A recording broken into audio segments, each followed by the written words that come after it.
Designing the largest airliner in the world demands years of intensive and exacting work, and risking billions of euros on one of the most challenging aviation projects ever. All over Europe, 50,000 people, including 6,000 engineers, work on the program at 15 production sites. As tall as an 8-floor building, 3 million spare parts, a wingspan of 80 meters, a takeoff weight of 560 tons, and capacity to carry up to 800 passengers, the A380 is by far the largest airliner ever built. In April 2005, this giant of the skies made commercial aviation history with its first flight. Next came the aircraft's certification by the American and European authorities.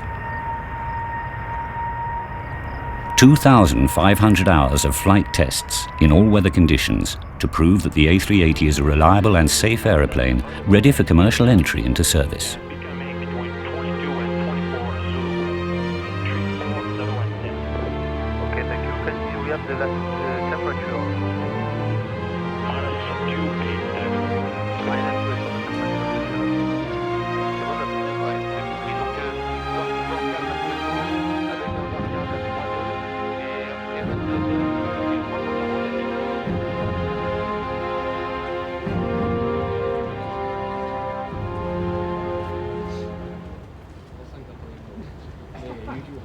To log up the 2,500 flight hours required for certification, some 80 engineers and technicians and 25 test pilots are mobilized.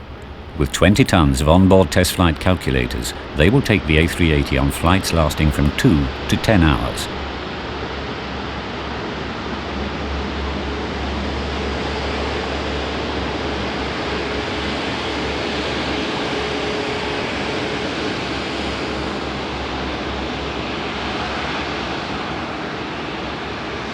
MSN-1, the first prototype, the fruit of 5 years of research and development, will be used to put the theories to the test, exploring every possible aspect of the aircraft in flight.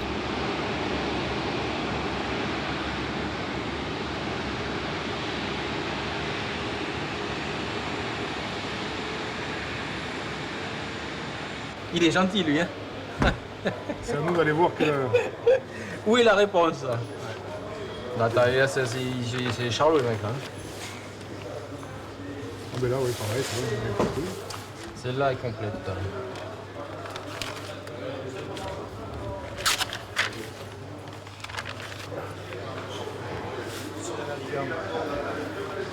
Donc le moteur, il est stocké. Ah, donc je vais faire de la fumée. Nos amis les Anglais l'ont gavé d'huile, carburant et tout, ils ont fait ça avant qu'on le dépose. Bon. Hein, voilà.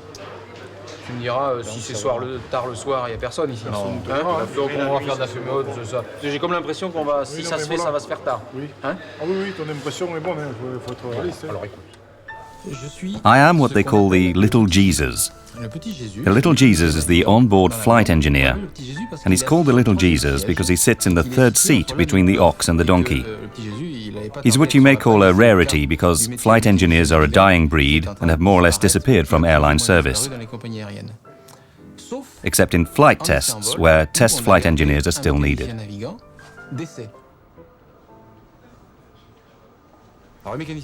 So the flight test mechanic is in the cockpit.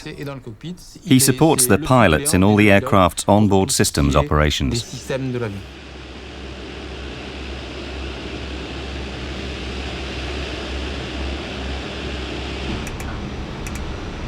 Voilà, D7 ça marche encore. D07.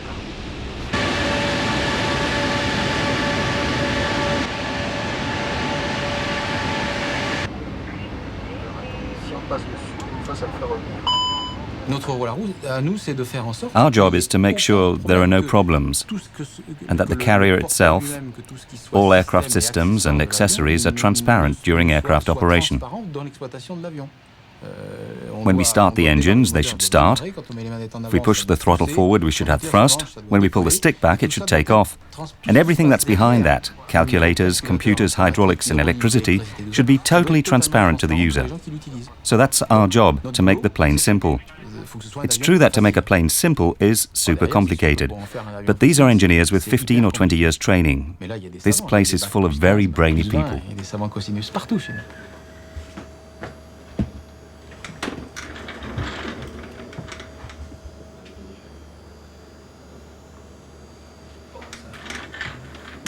sauvegarde n'est pas disponible.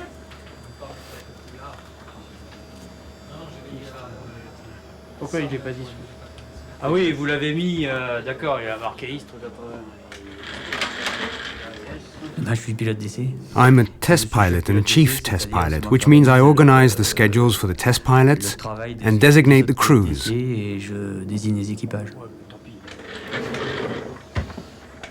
Et le pilote d'essai, A test pilot's job is to prepare the aircraft for the airline pilots. pour le pilote de ligne, In other words, the test pilot tries to adapt the plane to the airline pilot's needs. le pilote d'essai, il Then the airline pilot must adapt to the Le aircraft. pilote de ligne, lui, doit s'adapter à l'avion.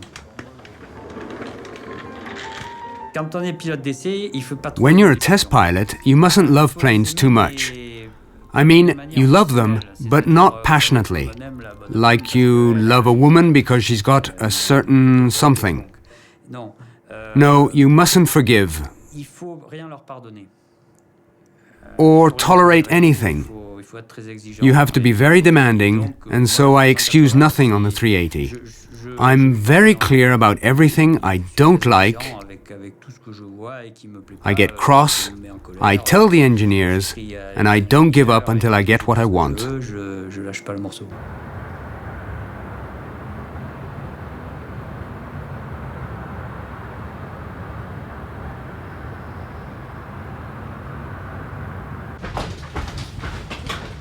Each morning at 6, the mechanics, electricians and quality controllers power up every one of the plane's electrical circuits. A complete 2.5-hour checklist reviews every system on board: flight commands, test installations, spoilers, rudders, landing gear.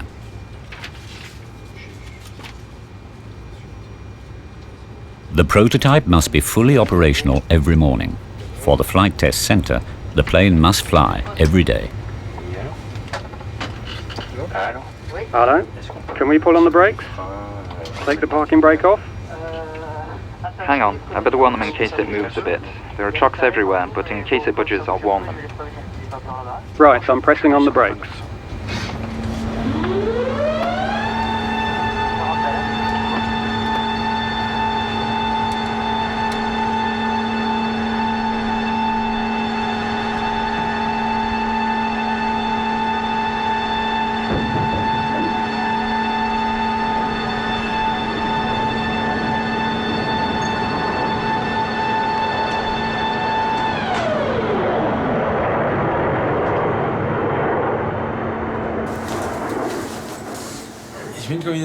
I'm wearing an orange flying suit today because we're going to do a flight with vibrations.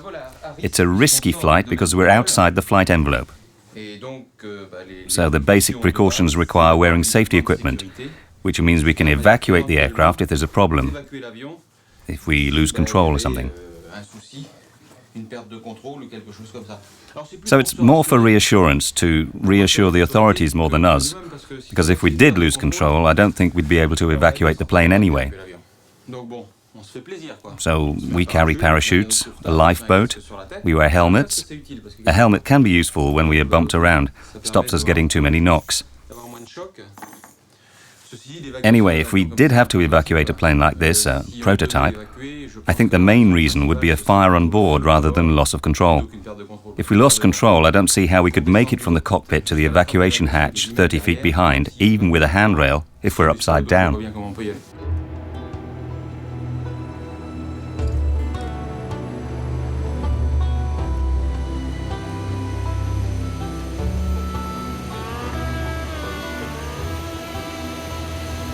Although seemingly less spectacular than in the past, the flight test phase enables engineers to shed light on grey areas and to put simulations up against in-flight reality.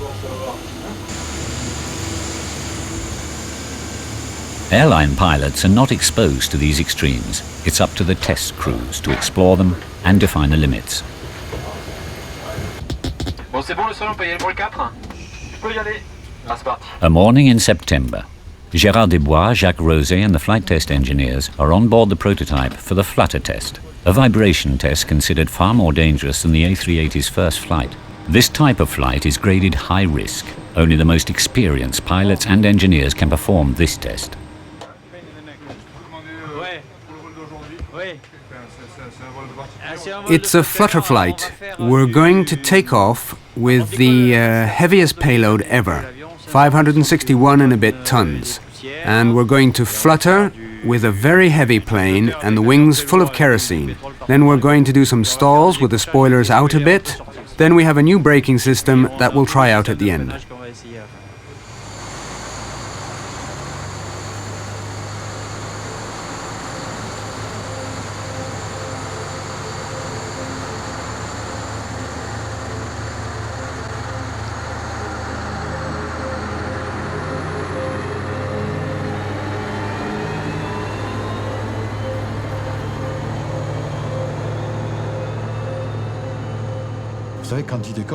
You know, when they take off, when the wheels are up, I almost feel as if I'm sitting in the back, especially when I know it's a pretty risky flight. It's a little like sharing the risks on the ground. It's true, I'm not in any danger sitting here at my desk, but I'm still with them. We can't wait for them to get back and weigh up what was good or not so good and what went well.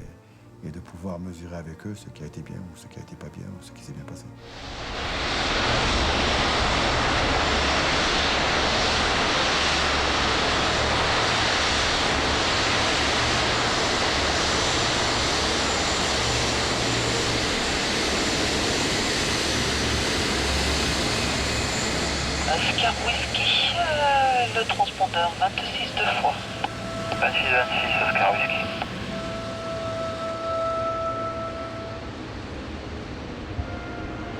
Oscar Whisky, autorisé décollage, piste 14 droite, 160 degrés gel. Oscar Whisky en décolle, 14 droite.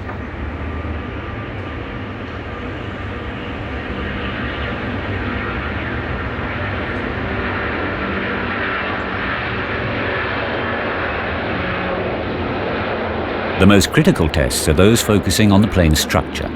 Pilots and engineers evaluate the aircraft's behavior during sudden accelerations. If the plane's design is flawed, vibrations would affect the handling, damage its structure, and could even destroy it.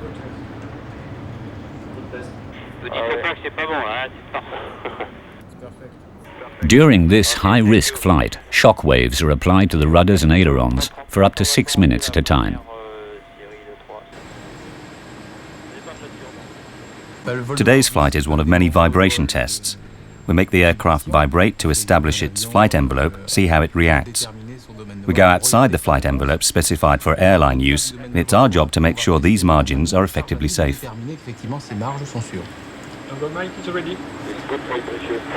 Okay, outer elevator, 2, 1, stop. Okay, next one. Le prochain 262, c'est l'upper rudder. We have to go to a given flight point, a conjunction of Mach number and altitude, and send vibrations onto the structure to see how it absorbs them. The exercise is to reach that point without going beyond it, as beyond it there are no guarantees.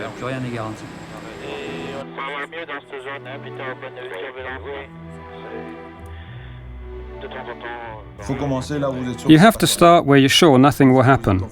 Once you're comfortable there, you go a little bit further. You have to always start where you know it'll be fine. There are some areas that are so borderline and so extreme that the only way to validate calculations is to actually do the test.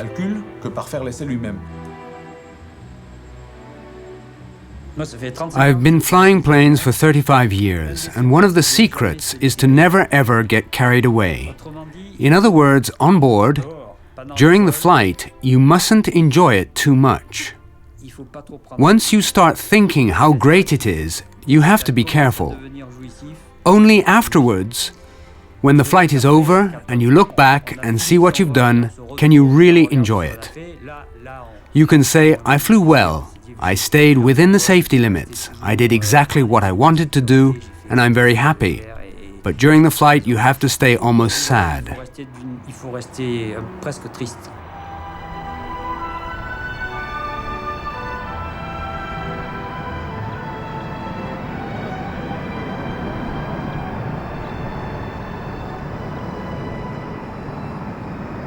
Apparently he likes it up there. He doesn't want to come down.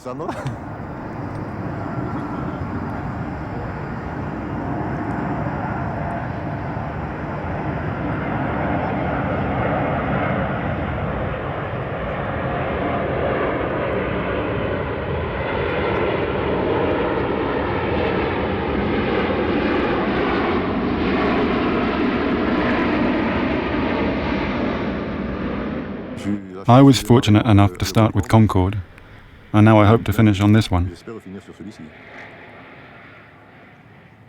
And I was lucky too. Well, I call it luck. Others disagree. To have worked on the structure and on systems, and now I'm finishing on the runway. It's not bad, I like it. It feels like a good ending.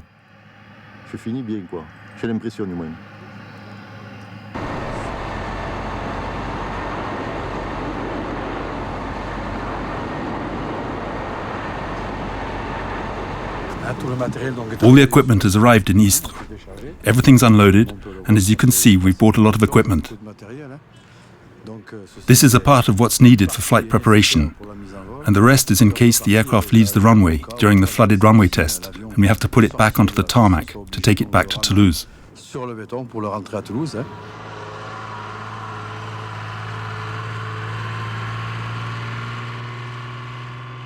We're waiting for the plane to land. This afternoon we'll have the debriefing, and tomorrow we'll do the test.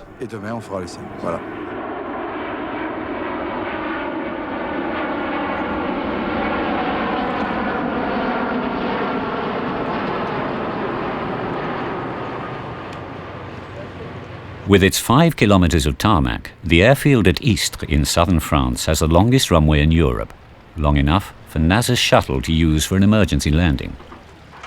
The swimming pool test requires the aircraft to run at various speeds in 10 centimeters of water.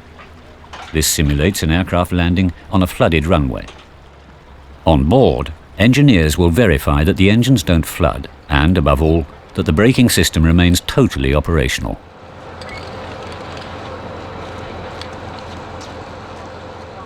We have to show that the plane can land in water, hence the pools. The difficulty is to keep on a straight line as the flooded area is very narrow. It's difficult to stay perfectly straight in the middle of the runway. It's tight, just a few feet of leeway either side. That's the problem.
Can we repair it?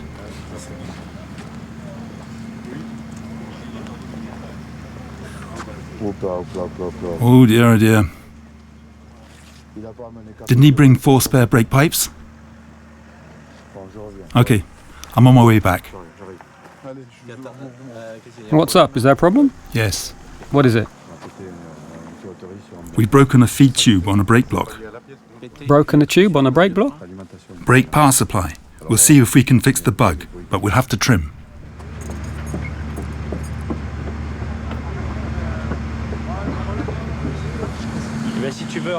You see, the pressure was here, on these parts. The support was pushed up and backwards, and look, it snapped this tube here. Because of it, the cables here are really stretched and flattened out.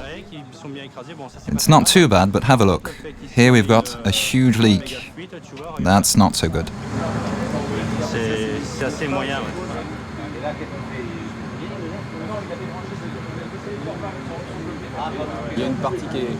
There's a broken part at the rear of the main right landing gear. It's a hydraulic support for the brakes, which is badly placed. So it'll have to be completely redesigned and retested afterwards. So it's clearly a little engineering problem that will have to be remedied. But flight tests are for just that. We do flight tests, and you can't foresee everything. We can anticipate certain things, which is why we bring all this equipment. But then we'll get set back by a little thing, which completely scuppers the test. Moving a plane this size is costly, and the engineers must have efficient maintenance solutions ready. The aircraft must be certified on time. Here at East, the test program allows no let-up. The VMU test requires the A380 to take off at its lowest possible speed. A clamp mounted at the rear of the plane will help avoid any damage to the tail.